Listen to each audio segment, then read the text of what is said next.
everybody. So welcome back to the Philly Sports Podcast. And today I'm going to be breaking down the Sixers win against the Boston Celtics.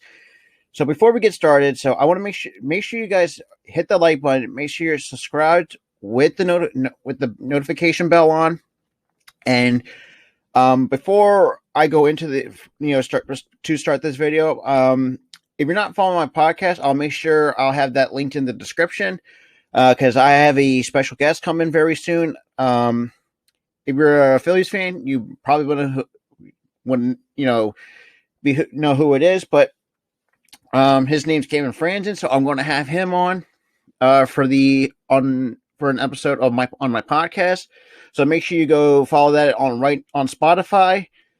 Well, with that being said, let's hop right into it. So the Boston Celtics, they're just a bad team. Look, they have some decent players, or technically good players, but Jaylen Brown, Jason Tatum, basically Jason Tatum, who could have been a 76er at one point in the draft, but we passed up on him. So in 2017, the Sixers actually played well. Defeating the Celtics by 10. Having Embiid back from that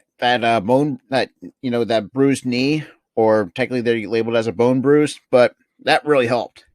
Not to mention that the Boston Celtics they traded Danny Tice away during the trade deadline, so they were short of a big man. So the only other big man they had was Taco Fall and can't remember the other guy, but. So far,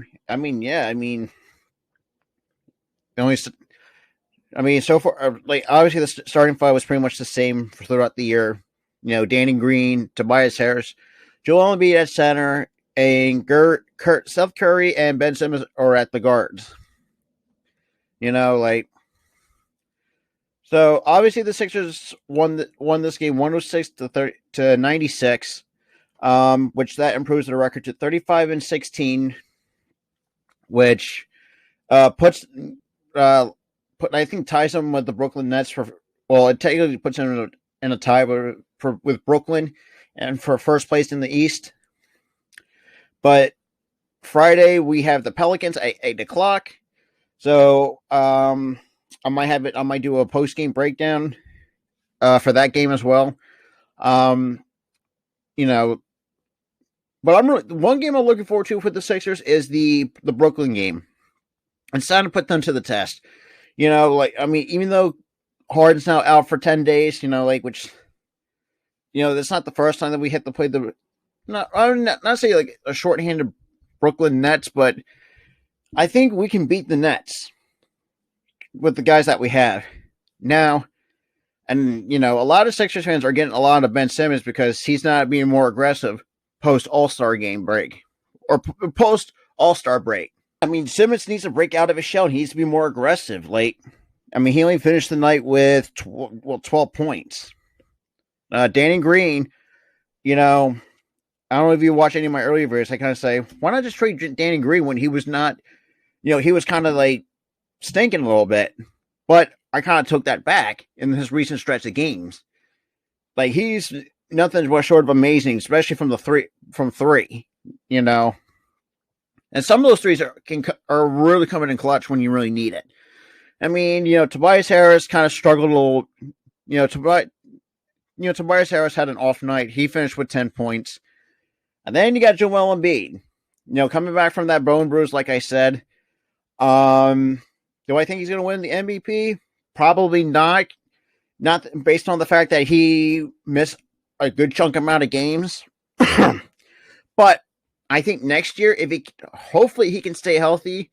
I think if he can replicate this season or even get better next year, I think he's got the MVP locked in the bag. And, Simmons is, second in the Defensive Player of the Year race. So, which is good to see, And the one guy I know this is like Sixers post-game breakdown, but, these you know, I love Simmons, but there's something about him that kind of just turns me away. His lack of aggressiveness kind of turns me away a little bit. But enough with that. But I mean, the official, you know, and we had like a series sweep against with Boston at Wells Fargo Center, wanted to win both. Second game, I know Jaylen Brown dropped 42 on us, which he's for a guy who was picked third overall in the draft, he's really starting to show how good he is since he's well developed. But the thing with it, and I don't know if you watched the Sixers roundtable, or I think I talked to a few friends, like Danny Ainge, who was the GM of the Boston Celtics. He really doesn't give a damn. Like, he's the one GM that really doesn't give a rat's ass about his players.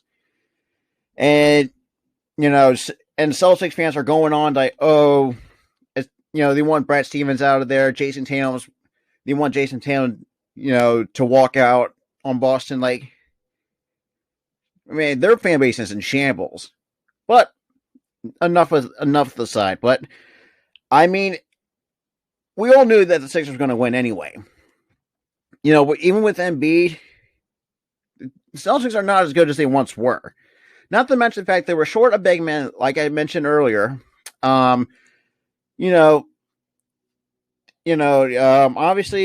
with the Sixers are actually played well on both sides of the basketball during that game. Wind up having given Boston 22 total turnovers compared to the Sixers 13. So, for Sixers, we say, 13 turnovers may seem high. Yes, but the key point is the actually controlled the basketball really well. Because with Boston, they average a lot of turnovers. So and the Sixers defensively, even in the game defensively, they were making Boston really work for it. But I want you to know what you guys think in the comment section down below. Like another guy, and that's the thing too. Like, and I see a lot of Sixers fans, saying, like, and Doc Rivers said there's going to be no timetable for George Hill's return. Like, and Sixers fans were saying, why do we trade him for? Like, my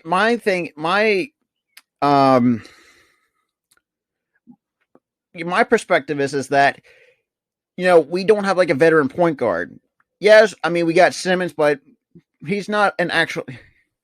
I mean, we have him at point, but he's not like a true point guard. He can play like a point guard, but like people say, like the lack of a jump shooter, it's pretty much what's killing this game.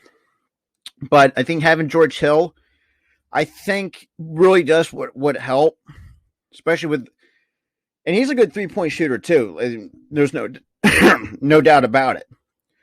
But like I said, what I want to see what you guys think of the game between the Celtics and the Sixers, and let me know in the comment section down below, and I'll see you guys in the next video.